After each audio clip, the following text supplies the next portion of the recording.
हरिओम। एक कदम उजाले की ओर से मैं प्रीति आप सभी का स्वागत करती हूँ।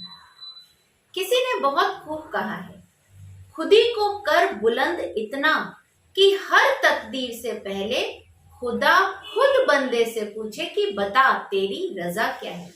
और ये खुदी बुलंद तब होगी जब हम कठिनाइयों को हराते हुए आगे बढ़ेंगे, ना कि खुद कठिनाइयों के आगे घुटने टेक देंगे। हिडन ट्रेजर में आज हम जिनकी बात करने जा रहे हैं वे हैं एक विलक्षण व्यक्तित्व की स्वामिनी श्रीमती द्रौपदी मुर्मू जी। ये भारतवर्ष की पहली महिला आदिवासी राष्ट्रपति बनी, ये हम सब जानते ही हैं। बचपन से ही इनका जीवन संघर्षों से भरा था, लेकिन अपने मजबूत हौसलों और सुदृढ़ संकल्प शक्ति के कारण आज देखिए वो कहां से कहां पहुंच गई। इनका जन्म 20 जून 1958 को उड़ीसा के मयूरभंज डिस्ट्रिक्ट के एक गांव में एक गरीब संथाल परिवार में हुआ। बचपन से ही गरीबी का संघर्ष, उसी में इनकी शिक्षा दीक्षा हुई, ग्रेजुएट हुई। फिर इनका विवाह हुआ। 2 बेटे और एक बेटी की माता बनने का सौभाग्य प्राप्त हुआ। राजनीति में कदम रखने से पहले ये एक शिक्षिका रही। 1997 में ये रायरंगपुर पंचायत में पार्षद के तौर पर चुनी गई। गरीब परिवार से थी, समस्याओं का सामना करती हुई बड़ी हुई थी, उनकी समस्याओं से भली प्रकार अवगत थी। इसलिए इन्होंने गरीबों के लिए बहुत कार्य किया और अपने राजनीतिक कैरियर में आगे बढ़ती गई। उड़ीसा विधानसभा में 2 बार एमएलए चुनी गई, कई डिपार्टमेंट को संभाला और अच्छे कार्य के कारण इन्हें नीलकंठ अवार्ड से सम्मानित किया गया। जैसे जैसे ये आगे बढ़ रही थी, मजबूत हौसलों के साथ उनके हौसले को पस्त करने के लिए मुसीबतें पीछे पीछे उनका पीछा कर रही थी। 2009 से 2014 के बीच उनके जीवन में भूचाल आया।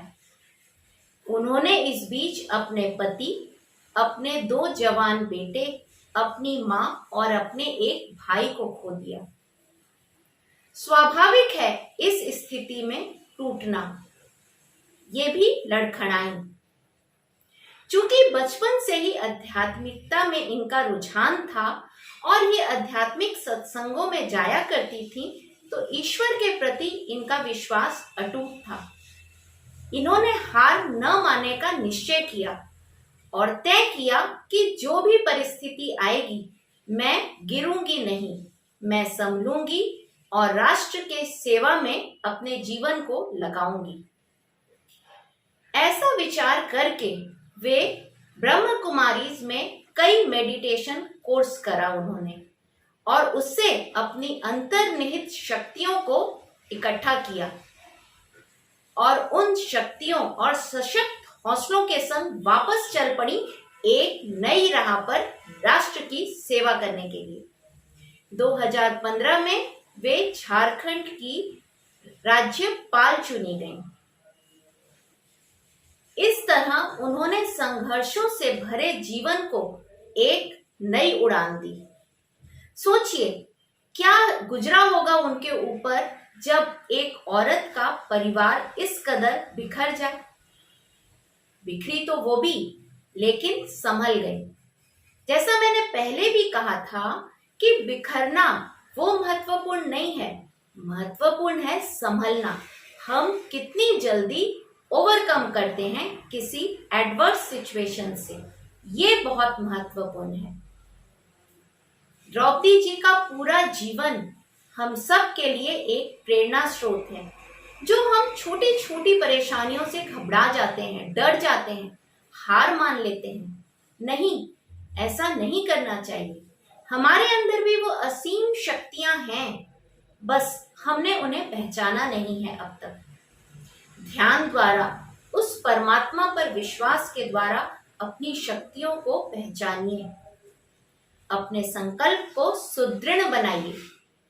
आप भी कर पाएंगे हर कठिनाइयों का मुकाबला। एक कदम उजाले की ओर से द्रौपदी जी को राष्ट्रपति पद के लिए ढेर सारी शुभकामनाएं। तो जब भी आप निराश हो, हताश हो, कठिनाइयों से डरने लगे, गिरने लगे, टूटने लगे, एक बार द्रौपदी जी की इस कहानी को जरूर याद कर लीजिएगा। आप ना ही सिर्फ संभलेंगे बल्कि दुगने हौसले के साथ आगे बढ़ेंगे कदम दर कदम उजाले की ओर। फिर मिलेंगे एक नई कहानी के साथ। हरिओम।